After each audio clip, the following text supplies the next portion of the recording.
parenthèse pour tous les parents et les futurs parents. Jésus-Christ était bébé et Satan voulait le tuer. Alléluia. Moïse était bébé et Satan voulait le tuer. Alléluia. Vous devez comprendre que lorsque Dieu cible vos entrailles, le diable aussi cible vos entrailles. Notre problème, c'est que nous disons qu'ils ont le temps de grandir et de servir Dieu. Alléluia. Vous devez comprendre que Satan, le diable, ne pense pas comme nous. Il sait que pour arrêter un destin, il faut attaquer à la mamelle. Amen. Voilà pourquoi nous devons introduire nos enfants dans l'alliance que nous avons tissée avec le Seigneur.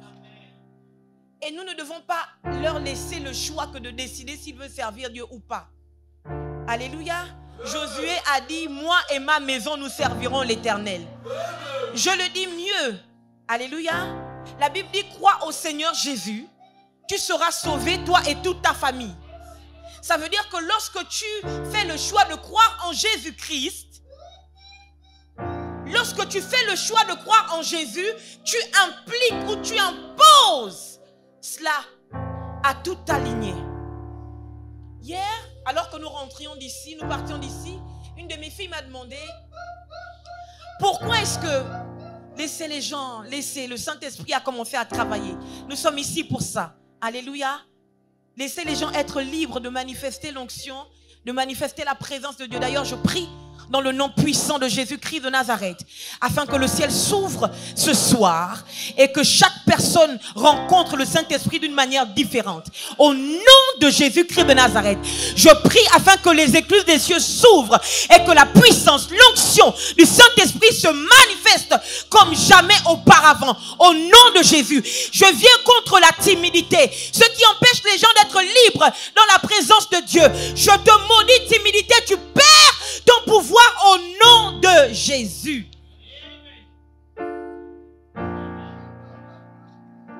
Elle me demandait pourquoi est-ce que lorsque nos parents, nos ancêtres tissent des alliances maléfiques avec Satan le diable, ça agit sur nous alors que nous n'avons pas fait le choix. Nous n'avons pas fait le choix d'entrer dans ces alliances-là. Et pourquoi est-ce qu'avec le Seigneur Jésus c'est différent? Pourquoi est-ce que donc on est chrétien et puis on peut avoir un enfant qui ne l'est pas? Je lui ai expliqué que premièrement, c'est parce que Dieu c'est un gentleman. Dieu ne force pas. Dieu veut que nous fassions le choix comme ce jour-là Adam a fait le choix de désobéir à Dieu. Alléluia. Je lui dis que les alliances maléfiques fonctionnent sur nous parce que Satan c'est un mercenaire. Il s'en fiche de ce que ta lignée veut ou pas. Alléluia. Sauf que Dieu ne s'en fiche pas. Dieu a besoin que notre lignée aussi accepte. Maintenant, je lui ai dit que pour que notre lignée accepte, nous devons jeter un sort sur notre lignée. Pourquoi? Pour que on nous a enseigné qu'il n'y a que Satan le diable qui réclame. Oh, ce sont les réclamations familiales. Vous devez comprendre que Dieu aussi doit nous réclamer. Il n'y a pas que des réclamations familiales maléfiques. Il y a aussi des réclamations qui viennent de Dieu. Quand vous jetez un sort sur vos enfants ou sur vos entrailles, même si vous n'avez pas encore d'enfants, le sort que vous jetez sur lui, c'est que quel que soit l'enfant qui sortira de mon sein, il appartiendra à l'Éternel. Il servira à l'Éternel. Il fera ce que j'ai dit aujourd'hui. Et une fois que vous avez tissé cette alliance et que vous avez jeté ce sort, Dieu pourchasse vos enfants. Dieu pourchasse votre descendance parce que vous avez tissé alliance avec lui. Nous sommes dans un monde où nous ne pouvons plus laisser nos enfants tisser des alliances autres que celles que nous avons tissées. Et parce que vous êtes les parents de vos enfants, l'alliance que vous tissez avec le Seigneur aura toujours ascendance par rapport à une alliance que eux-mêmes ils vont tisser ailleurs. Alléluia.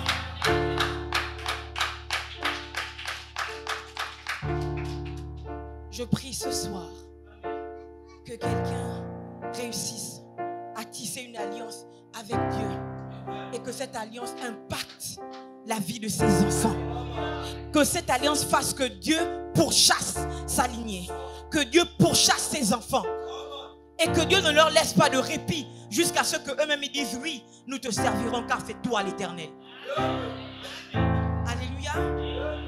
Hier donc, nous avons commencé sur le fait de briser les autels familiaux. Et je disais hier qu'il ne s'agit pas que de briser un autel. Alléluia.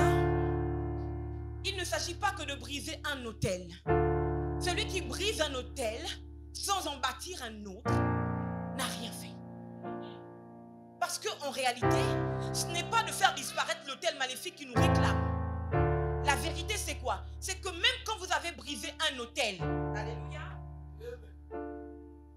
La vérité c'est que même quand vous avez brisé un autel, s'il n'y a pas un autre autel, alléluia, qui est érigé, l'autel qui semble être brisé va vous rattraper. Pourquoi? Parce que l'autel est mystique. L'autel, ce n'est pas ce qui est physique, ce qui est visible. L'autel est ancré dans l'invisible. Alléluia. Vous aurez beau essayer de briser. Si vous n'avez pas bâti un autre autel my living God, si vous n'avez pas bâti un autre autel qui agit dans l'invisible et qui affecte votre visible, vous restez prisonnier de l'autel maléfique qui vous retenait. Et j'expliquais encore que parfois nous brisons les autels bêtement.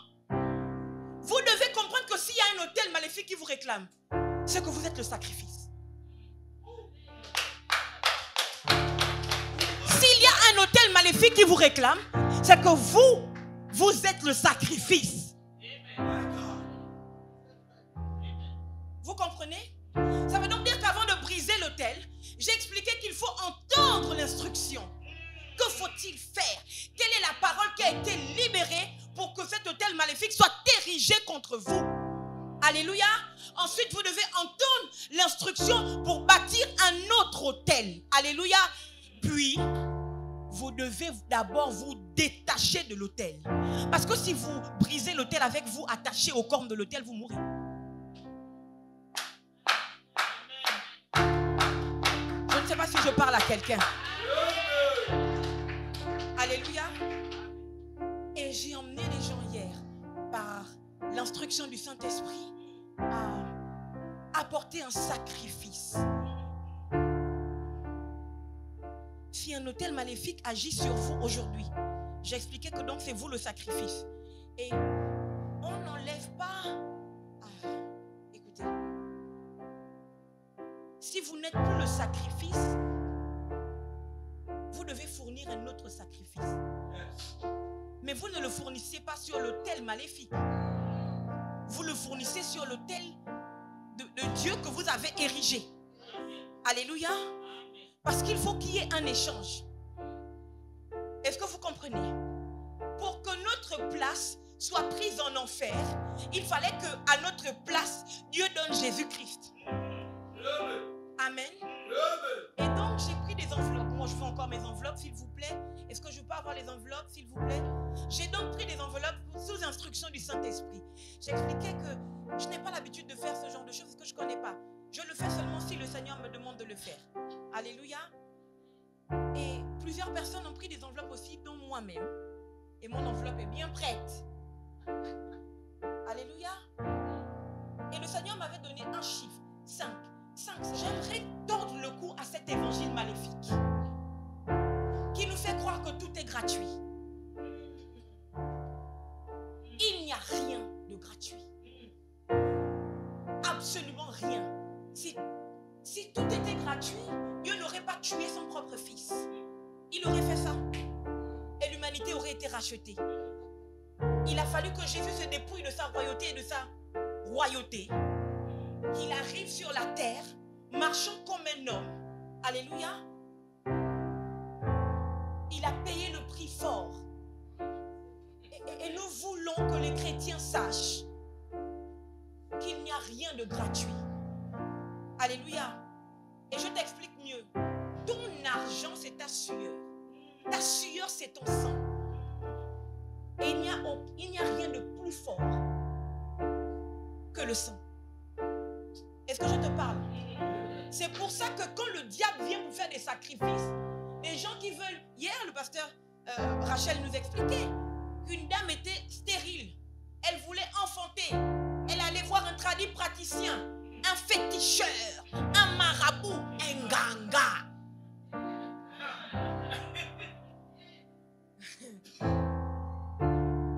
Et le monsieur l'a emmené vers les esprits maléfiques des eaux. Et souvent, c'est si tu me donnes un enfant, tu peux faire de lui ce que tu veux. Et puis plus tard, l'enfant devient débauché. L'enfant vit... En fait, il te prend la tête. Tu te dis, est-ce que c'est mon enfant? La personne va d'homme en homme, de femme en femme. Parfois, n'arrive même pas à enfanter. Pourquoi? Parce qu'il a été sacrifié aux esprits maléfiques des eaux. Et croyez-moi, les prières de supplication ne le délivreront pas. Ne le délivreront pas. Même les prières de combat ne vont pas fonctionner. Pourquoi? Parce que c'était une alliance. Je te donne, tu me donnes. Vous comprenez? Je vais maintenant prendre un exemple du bon côté, puisque vous trouvez que c'est trop sombre. Anne est stérile. C'est biblique. Une histoire biblique. Anne est stérile. Elle n'arrive pas à enfanter. Elle n'arrive pas à tomber enceinte. Et sa rivale Pénina tombe enceinte et la mortifie. L'humilie parce qu'elle n'arrive pas à être enceinte. À un moment donné, Anne dit c'en est trop. La Bible déclare que Anne est descendue, elle allait dans le temple. Et elle a prié. Et moi je pensais que c'était nos prières où on pleure seulement. Seigneur, regarde-moi, regarde-moi. Dieu n'est pas ému par nos larmes. Il faut que ce soit clair pour vous, les amis. Vous pouvez pleurer parce que c'est humain.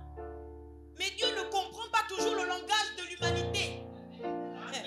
C'est pour ça que quand les humains l'ont dépassé, il les a tous anéantis par le déluge. Il fallait que Jésus descende, devienne homme pour être entre Dieu et nous. Quand Dieu veut frapper, Jésus explique que non, c'est normal. C'est normal, s'il te plaît. C'est normal. Moi, j'étais humain. Je sais que ça, là, dans cette situation, on peut agir comme ça. Vous comprenez? Anne arrive et elle dit à Dieu, si tu me donnes un fils, je te le donnerai. Maintenant, je vais le dire dans un langage un peu plus mystique. Elle dit à la divinité qu'elle allait rencontrer dans un temple. Hein? Si tu me donnes un fils, je te le donnerai. Alléluia. Ce qui se produit, c'est qu'au sortir de là, le prophète dit tout ce que tu as demandé, cela t'est accordé. Et puis l'année qui suit, elle est enceinte et elle enfante. Parce qu'elle a dit, si tu me donnes un fils, je te le donnerai. Anne n'était pas une escroc. Pour escroquer Dieu, Dieu lui a donné le fils, maintenant elle garde. Non, non, non, non, non. Anne a pris son enfant dès qu'elle a fini de l'allaiter. Elle a pris son enfant. Elle allait donner à un sacrificateur, à un prêtre. D'accord? Elle l'a laissé parce qu'elle a dit à Dieu, si tu me le donnes, je te le donne. Et quand les années passent, on ne comprend pas pourquoi, parce que Dieu n'a même pas le temps de Samuel. C'est ce qu'on se dit. Samuel grandit. 1 an, 2 ans, 3 ans. Il grandit jusqu'à ce qu'il devient adolescent. Il n'y a rien. On a l'impression qu'il est juste le subalterne ou le boy, comme on dit, d'Élie le sacrificateur. À un moment donné, les réclamations commencent. divinité commence à réclamer Samuel. Pourquoi? Parce que sa mère a fait une alliance avec lui. Samuel. Est-ce que vous comprenez que la divinité ne cherche pas le nom du gars? Il sait qu'il s'appelle Samuel. Et il sait exactement où le retrouver. Je t'ai dit que quelles que soient les prières de supplication, même si tu changes de pays, si ton ancêtre, si ton père, si ta mère a fait une alliance avec une quelconque divinité, elle connaît ton nom et ton adresse. Tu vas te dire que ici, il n'y a pas la mer. Ne t'inquiète pas, même les égouts ne viendront pas là. Est-ce que tu comprends? La divinité arrive, la divinité dit Samuel. Samuel va vers son père spirituel et dit, est-ce que tu m'as appelé? Il dit, ben non. Il repart. Il entend encore Samuel. Il repart. Est-ce que tu m'as appelé? Vous comprenez les réclamations? Et ensuite, il dit, la prochaine fois que tu entends la voix, tu diras, parle. Ton serviteur écoute. C'est étrange. Parce que Samuel n'avait encore rien fait. Alléluia. Mais au ciel, pour cette divinité, il était déjà compté comme un élément qui devait servir le Dieu de sa mère. Est-ce que je te parle? Je prophétise au nom puissant de Jésus-Christ de Nazareth que le Saint-Esprit t'emmènera à tisser alliance avec Dieu pour que Dieu réclame ta descendance, qu'il réclame tes enfants, tes petits-enfants, et que Dieu ne laisse pas Satan les malmener au nom de Jésus-Christ de Nazareth. Alléluia. Je disais donc que vous aurez beau briser les autels. Alléluia. Si vous n'en bâtissez pas d'autres, ce que vous avez fait est caduc. Et quand vous bâtissez l'autel, le pouvoir, ce n'est pas l'autel. Le pouvoir, c'est le sacrifice. C'est pour ça que n'importe qui ne pouvait pas mourir sur l'autel de la croix. Si c'était n'importe qui, il aurait pu prendre le père de John the Baptizer, Zacharie. La Bible déclare que sa femme et lui étaient sans péché, les amis. La Bible déclare que sa femme et lui respectaient scrupuleusement. C'est ça, les commandements de l'Éternel. Il aurait pu se dire que bon, eux au moins ils respectent scrupuleusement. Zacharie, tu vas être le sacrifice. Non. Dieu avait besoin d'un sang qui soit plus fort que le sang d'Abel.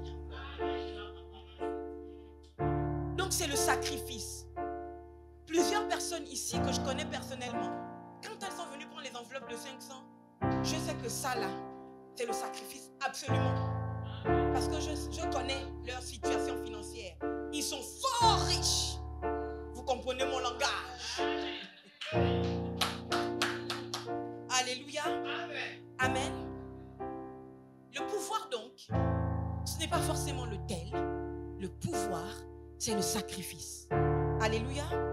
Je lis les écrits et je vais continuer ma prédication d'hier. Ensuite, nous allons, je pense qu'on va faire le service après que Rachel passe, n'est-ce pas? Oui. Ensemble. Ok, très bien. Hier, donc, les textes que j'ai lus, je les relis aujourd'hui. Matthieu 21. Verset, lorsqu'ils approchèrent de Jérusalem et qu'ils furent arrivés à Bethphagée, vers la montagne des Oliviers, Jésus envoya 2 disciples en leur disant, allez au village qui est devant vous, virgule, vous trouverez aussitôt une ânesse attachée, virgule, et un ânon avec elle, virgule, détachez-les et emmenez-les-moi. Si quelqu'un vous dit quelque chose, vous répondrez, le Seigneur en a besoin, et à l'instant, il les laissera aller. Les laissera aller. Or, ceci arriva afin que s'accomplisse ce qui avait été annoncé par le prophète. 2 points. Dites à la fille de Sion, voici ton roi vient à toi plein de douceur et monté sur un âne, virgule, sur un ânon, virgule, le petit d'une ânesse. Et hier, je disais que c'est une famille. Alléluia. Qui se retrouvent attachés. Sauf que hier, j'expliquais qu'il y avait une prophétie sur cette famille d'ânes. La prophétie n'était pas sur l'ânesse, mais la prophétie était sur l'anneau. Alléluia. Et parce que la prophétie était my living God, je ne sais pas ce qui a été dit pour qu'on attache l'ânesse et l'anneau. Toujours est-il que l'anneau était attaché parce que sa mère était attachée. Alléluia. Sauf que la prophétie avait été libérée sur l'anneau. Amen. Et je ne vais pas forcément lire parce qu'on court après le temps. La Bible déclare que donc on a détaché l'anneau. La Bible dit détachez-les et amenez-les-moi. Ça veut dire que my living God. Ça veut dire que ce n'est pas seulement l'anneau qui a été détaché, mais l'anneau a été détaché avec sa mère, l'ânesse. Alléluia. Parce qu'il y avait une prophétie sur cet anneau. La prophétie a impacté non seulement celui qui était l'objet de la prophétie, mais également tous ceux qui le concernaient. Toute sa famille. On n'est pas venu seulement détacher l'anneau, mais on a aussi détaché l'ânesse. La question que je me pose, c'est que lorsque Jésus rentre à Jérusalem, quand vous lisez le texte, la Bible déclare que Jésus est monté sur l'anneau. Bon, on détache l'ânesse pourquoi? Pourquoi on détache l'ânesse? Puisque Jésus n'est pas monté sur l'ânesse, c'était clair. Jésus est simplement monté sur l'anneau, on est d'accord. Parce que la prophétie concernait l'anneau. C'est sur l'anneau qu'il devait monter. Moi je dis une chose. Si l'ânesse était restée attachée, c'est que le pouvoir de la prophétie n'est pas un si grand pouvoir que ça. Alléluia. Ou plutôt l'action de Jésus est une action limitée. J'explique mieux. Quand Jésus a besoin de toi, ça veut dire qu'il a besoin de tout ce qui te concerne. Alléluia. Si Jésus a besoin de te détacher, c'est qu'en réalité Jésus cible aussi tes enfants. Il cible aussi tes petits-enfants. Maintenant je vais le dire mieux, encore mieux. Si Jésus a besoin de te détacher, c'est que Jésus cible aussi tes affaires. Il cible aussi ton compte bancaire. Il cible aussi ton mariage. En fait, il cible tout ce qui te constitue. Et tout ce qui te donne un nom. Est-ce que je te parle cet après-midi? Il dit détachez-les et emmenez-les-moi. Le texte est clair, le français est clair. On a détaché et l'anneau et l'ânesse. Et il a dit emmenez-les-moi. C'est qu'on a emmené les deux, et l'ânesse et l'anneau, vers Jésus. Alléluia. Et puis l'histoire continue avec l'anneau. Et j'aimerais me mettre à la place de l'ânesse. Peut-être que tu es l'ânesse aujourd'hui. Tu as trimé pour élever tes enfants. Tu t'es battu pour arriver jusque là où tu es. Tu as tellement donné. Et tu as l'impression que personne ne t'aide, personne ne te secourt. Ça ne fonctionne pas.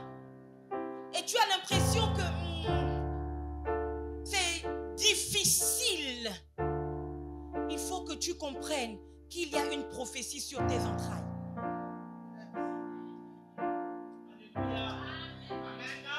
Et je me mets à la place de l'ânesse. On nous a tous détachés. Le but pour Jésus, ce n'était pas forcément que l'ânesse dévouée par interdit. Le but pour Jésus, ce n'était pas forcément que...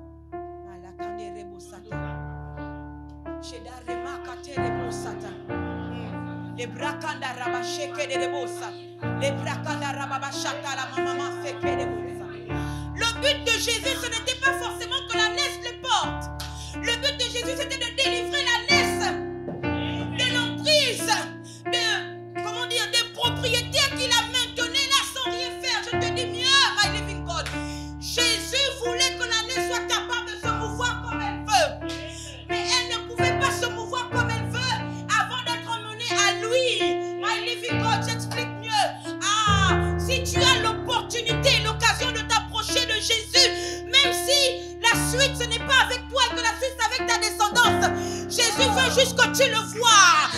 tu le vois, my living God, si tu le vois, ta vie va changer. Si tu le vois, ta destinée va changer. Si tu le vois, et je me mets à la place de cette ânesse, on a dit détachez-les, car le Seigneur en a besoin. Et l'ânesse ne comprend pas ce qui se passe. On détache l'ânesse, on détache l'anneau et on les emmène. L'enfant demande, maman, c'est qui le maître? C'est qui le Seigneur? Je n'en sais rien. On va voir ce qui se passe devant. Et les deux arrivent. Ils arrivent devant Jésus. Et certainement, my living God, on s'affaire. Il faut que le maître, que le Seigneur monte l'un des animaux. Que le Seigneur monte l'une des personnes. Que le Seigneur pose son dévolu sur l'une des personnes. My God, que ce soit moi ou mon enfant, ce n'est pas mon problème. Tant que mon sang est sauvé, tant que ma lignée est sauvée, my God, tant que ma famille est sauvée, tant que cet hôtel maléfique me libère, me lâche, ce n'est pas mon problème. Ah, l'ânesse est là. L'ânesse voit. L'ânesse est là. Elle ne sait pas si c'est elle ou si c'est l'enfant. Elle ne sait pas. Et puis elle voit comment elle arrive devant le maître. Certainement le maître la regarde. Le maître te regarde. Et le maître regarde ton enfant. Le maître regarde tes entrailles. Le maître regarde ta descendance. Le maître regarde ta lignée. Et le maître est fier, non pas de ta lignée, mais le maître est fier de toi. Parce que tu as eu le courage de porter. Tu as eu le courage de garder. Tu as eu le courage de supporter. Tu as eu le courage d'élever. Et le maître te sourit. Et le maître dit qu'aujourd'hui, c'est le jour de ta récompense. L'ânesse est là. Elle dit, qu'est-ce qu'on va me donner? Qu'est-ce qu'on va me donner? My God, ce qu'on va lui donner, c'est que ton enfant ne portera pas des charges vulgaires. Ton enfant portera la royauté, le roi des rois. Ton enfant, aïe aïe, ton enfant ne sera pas comme les autres ânesses, comme les autres anneaux. Ton enfant a une destinée particulière. Et là, je suis en train de prophétiser sur une femme. Je suis en train de prophétiser sur un homme. Dieu va te récompenser en faisant monter ta descendance. Dieu va te récompenser en faisant prospérer le fruit de tes entrailles. Dieu va te récompenser. Quand il te regarde, il te dit, merci d'avoir travaillé pour moi, pour que je puisse utiliser ta lignée, que je puisse utiliser tes enfants, que je puisse utiliser tes petits-enfants. Reba Sata. Je suis en train de parler. Alors que je parle, je vois les portes du séjour des morts en train d'être ébranlées. Ah! Alors que je parle, my God, j'ai une vision terrible. My living God, alors que je parle, je visionne ce qui avait été préparé contre les familles. Le séjour des morts avait lancé des cordes pour attacher des familles. Ah, alors que le secret est dévoilé, le maître a regardé l'ânesse et le maître a choisi l'anneau. Je vois comment le séjour des morts est en train de fermer ses portes parce qu'il y a des familles qui doivent porter le roi de gloire. Il y a des familles qu'on ne touche pas.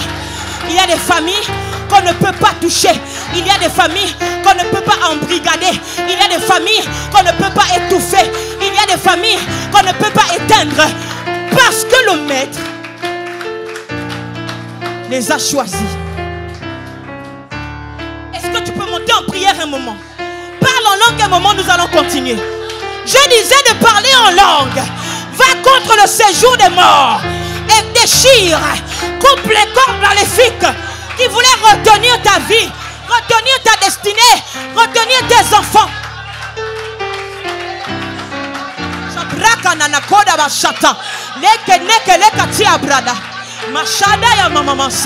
La prekande rebo soto, la prakanda rabashata, le kande rebo babosa.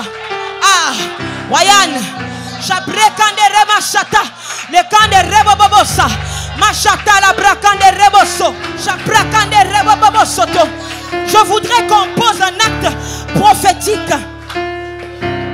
S'il y a des parents dans cette salle et que vos enfants sont dans cette salle, allez-y tenir la main de votre enfant. Parce que le maître vous appelle. Parce que le Seigneur en a besoin. Et si vos enfants ne sont pas dans la salle, attrapez vos entrailles, hommes comme femmes. Attrapez vos entrailles. C'est le moment où le maître dit détachez-les et emmenez-les-moi. C'est le temps, c'est le moment où le maître dit détachez-les et emmenez-les-moi. Shabana katerebo. Même si tu n'as pas encore d'enfant, attrape tes entrailles. Tu en auras.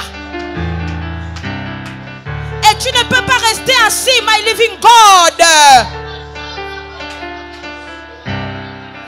Chapeau la manda raba shata. Newande reba shaka tereboso.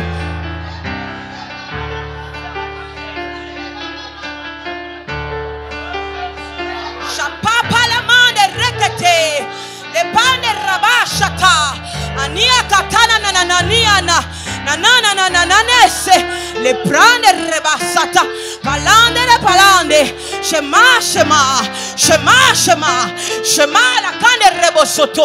Le pradaya mande rekoto. Le bashata la mama manse. Le kande rekete. Le brakanda rabashata. Le kande rekete.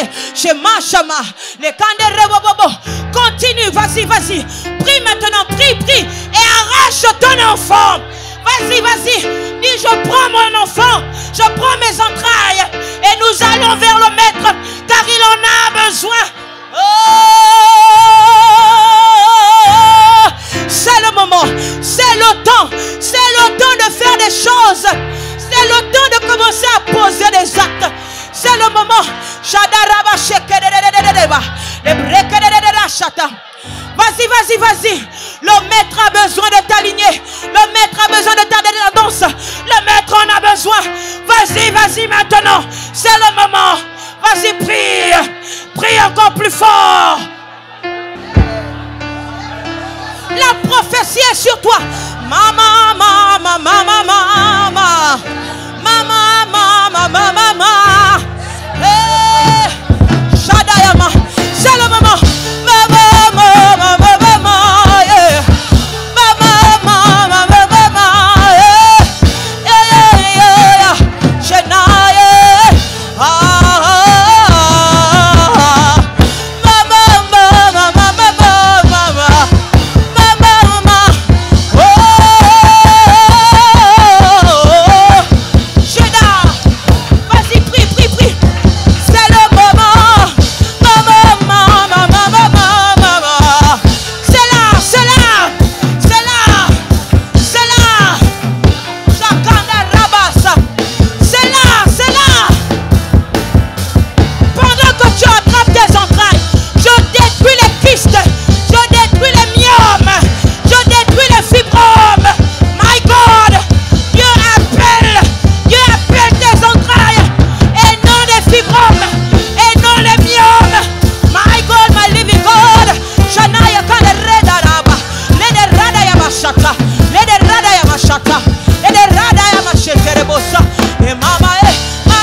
Concentrez-vous sur vous.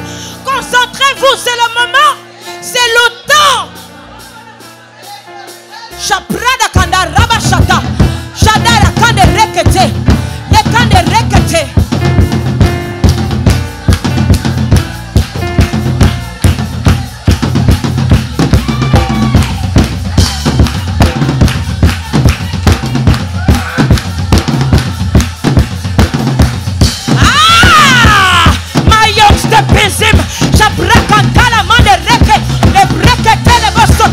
Je viens contre la stérilité.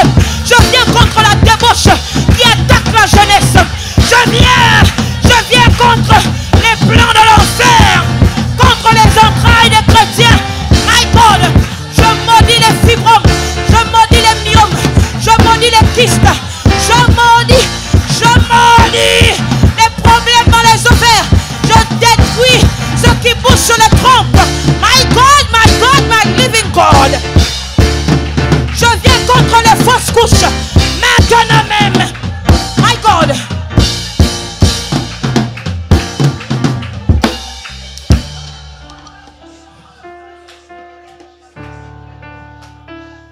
Je m'insurge maintenant. Je m'insurge maintenant contre tous les esprits maléfiques des eaux qui agissent et qui donnent des kystes, les règles douloureuses, qui amènent la stérilité, qui bouchent les trompes des femmes, qui détruisent les utérus des femmes. Shadar Rakanto, je viens contre les myomes. Shabrakande Rebosoto, je viens contre les spermatozoïdes pas trop forts. Je viens empuissanter la semence d'un homme. Je déclare que la stérilité libère les vies, libère les corps, dans le nom puissant de Jésus-Christ de Nazareth. La brada machada rakaderedoso, chata. Au nom de Jésus, amen. Dites à la fille de Sion, voici ton roi vient à toi. Je te laisse prendre place.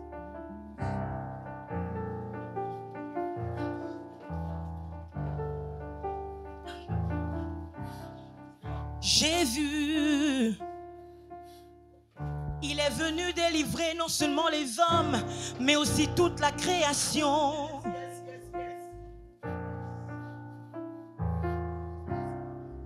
Il s'est servi d'une famille d'animaux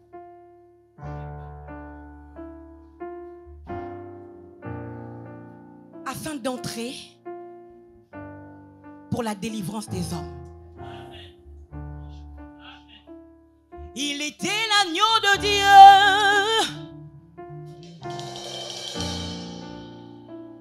L'agneau en communion et en communication avec l'âne. L'âne est un animal très prophétique. C'est l'âne qui voit l'ange et qui stoppe un prophète, my living God. Est-ce que je te parle? Dites à la fille de Sion, voici ton roi. Voici ton roi vient à toi. Plein de douceur et monté sur un âne, sur un ânon, le petit d'une ânesse.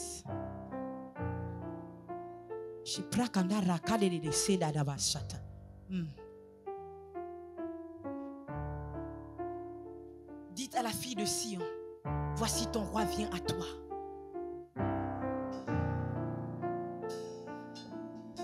Et puis Jésus-Christ a sélectionné la descendance de l'ânesse.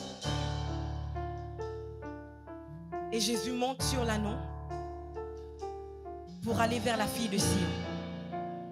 Un spectacle merveilleux. Avant cet événement, l'ânon n'avait droit au fait d'être statique.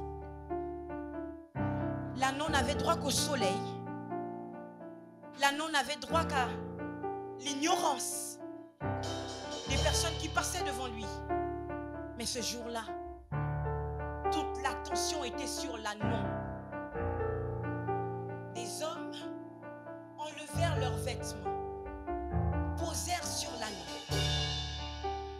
Des femmes enlevèrent leurs vêtements, leurs manteaux.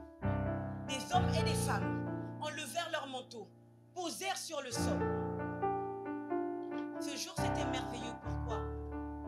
C'était merveilleux parce que aussi bien le règne animal que l'élément de la nature qu'est la terre et l'élément du ciel qu'est Jésus-Christ travaillaient de concert. L'ânon porte Jésus. Les hommes mettent leurs vêtements sur le sol pour que l'ânon marche dessus. Jésus qui représente le royaume des cieux, la gloire personnifiée de Dieu, marche et les hommes crient. Et puis quand on a le sentiment qu'ils veulent s'arrêter, il dit, si vous vous arrêtez de crier, c'est Pierre. Ce jour-là, c'était un concert de gloire dans lequel tout l'univers travaillait. N'est-ce pas merveilleux? Il a dit, ton roi vient à toi. Et le roi entra dans Jérusalem. Et je lis mon deuxième texte.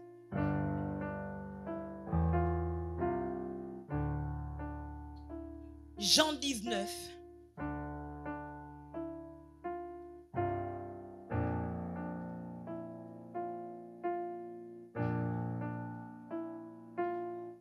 À partir du verset 26.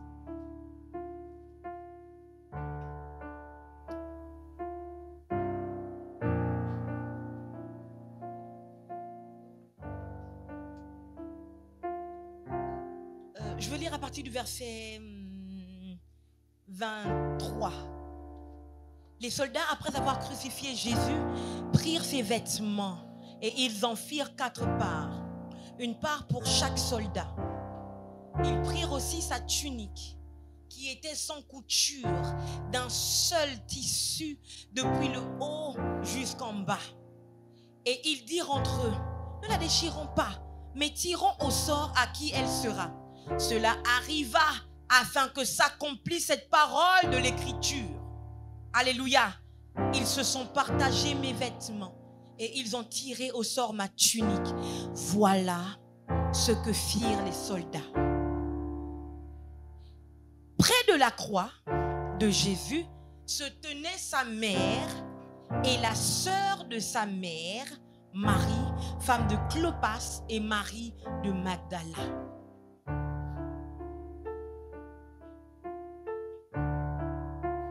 Jésus, voyant sa mère et auprès d'elle le disciple qu'il aimait, dit à sa mère, « Femme, voilà ton fils. » Puis il dit au disciple, « Voilà ta mère. » Et dès ce moment, le disciple a pris chez lui. Après cela, Jésus, qui savait que tout était déjà consommé, dit, afin que l'écriture fût accomplie, 2 points, « J'ai soif. » Je m'arrête ici pour le moment. Dites à la fille de Sion que ton roi vient vers toi. Alléluia. Et le roi rentre dans Jérusalem pour aller vers la fille de Sion que nous sommes. Alléluia. Et le roi est maltraité. Son sang coule et on le cloue sur la croix. Alléluia. Et il se partage ses vêtements. Jusqu'ici, tout ce qui se passe, c'est pour que s'accomplisse la prophétie. Alléluia. Le roi est cloué sur la croix, que moi j'appelle ici un autel. La croix est le seul autel légitime qui rend nos autels légitimes. Je t'explique mieux. C'est parce qu'il y a l'autel de la croix que nous aussi nous pouvons bâtir des autels qui fonctionnent. Alléluia. Et donc, cet autel est érigé. Cet autel est érigé par des hommes qui n'ont aucune foi dans Jésus-Christ. C'est très grave. Est-ce que vous comprenez ce que je dis? Je vous ai expliqué que le pouvoir n'est pas dans l'autel. Le pouvoir est dans le sacrifice. Ce sont des soldats romains qui ont bâti l'autel. La croix vient de Rome. Ce sont les Romains qui ont innové afin de crucifier les bandits. Alléluia. Amen. Ces gens qui n'avaient pas foi dans le Dieu d'Israël ont érigé un autel. Et leur autel a fonctionné à cause du sacrifice. Le sacrifice qui a été sélectionné, c'est Jésus-Christ. Est-ce que vous comprenez?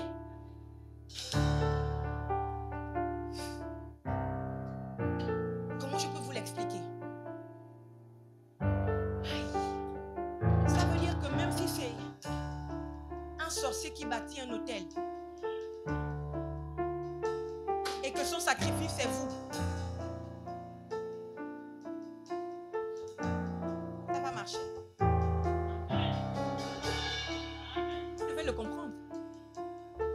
En fait, la Bible, c'est pas un livre de chrétien.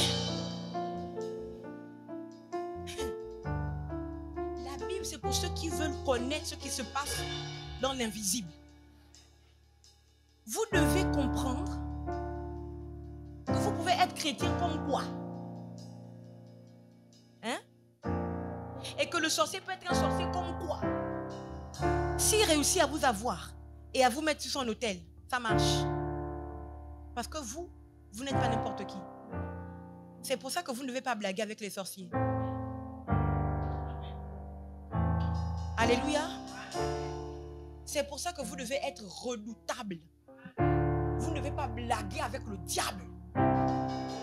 Amen. Ils érigent donc un autel. Et puis, le sacrifice est Jésus-Christ. Et voilà ce qui se passe autour de l'autel. La Bible déclare que près de la croix de Jésus, oh, c'est beau, pourquoi? On précise près de la croix de Jésus parce que la croix de Jésus n'était pas la seule le jour-là. Hein? On aurait juste pu dire près de la croix, mais pour qu'il n'y ait pas confusion, on précise bien que près de la croix de Jésus, près de la croix de Jésus, se tenait sa mère, virgule, se tenait sa mère et la sœur de sa mère, Marie, virgule, femme de Clopas et Marie de Magdala. Autour de la croix de Jésus se trouvait une famille. Est-ce que vous êtes concentrés ici? Autour de la croix de Jésus était rassemblée une famille.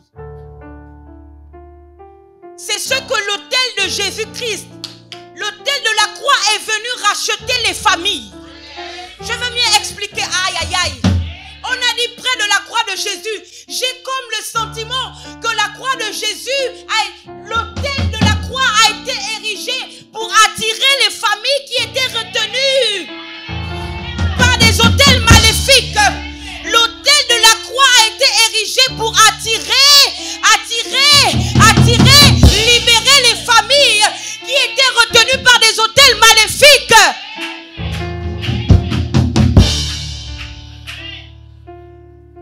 Ce qui est beau dans l'histoire, c'est que l'autel de la croix de Jésus-Christ donne aussi une famille à ceux qui n'en ont pas. Près de la croix de Jésus, il y avait sa mère, la sœur de sa mère et Marie de Magdala. Et voici ce que Jésus dit. Voyant sa mère, un peu comme Jésus a vu l'ânesse. Et Jésus veut récompenser l'ânesse. Il utilise l'ânon. Et voyant sa mère, il veut récompenser sa mère du travail qu'elle a fourni jusqu'ici. Il sait que puisqu'il s'est pris lui-même pour se donner à Dieu, afin que Dieu présente l'offrande à l'humanité, il sait que Marie doit être récompensée et Marie ne doit pas rester seule. Il dit, mère, voici ton fils. Je prophétise au nom de Jésus-Christ de Nazareth que quelle que soit la personne qui t'a abandonné, même si tu te retrouves aujourd'hui sans famille, tu te retrouves sans soutien, parce que tu es près de l'autel de la croix de Jésus-Christ, je déclare que Dieu t'envoie des personnes qui vont t'aimer, qui vont te protéger, qui vont être une famille pour toi. Tu ne seras pas seul, car il n'est pas bon que l'homme soit seul.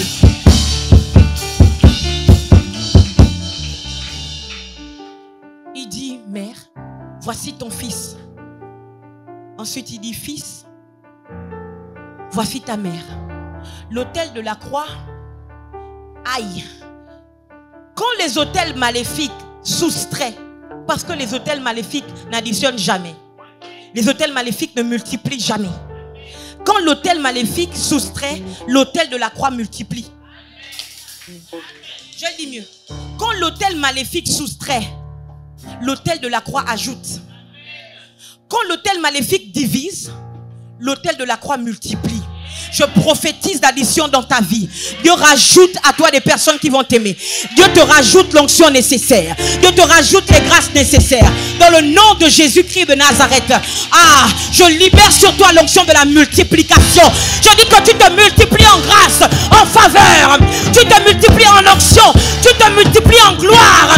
Tu te multiplies numériquement, financièrement. Au nom de Jésus, je dis que le pouvoir de l'autel de la croix va dans tes finances, va dans ta santé et détruit la maladie et augmente la santé divine.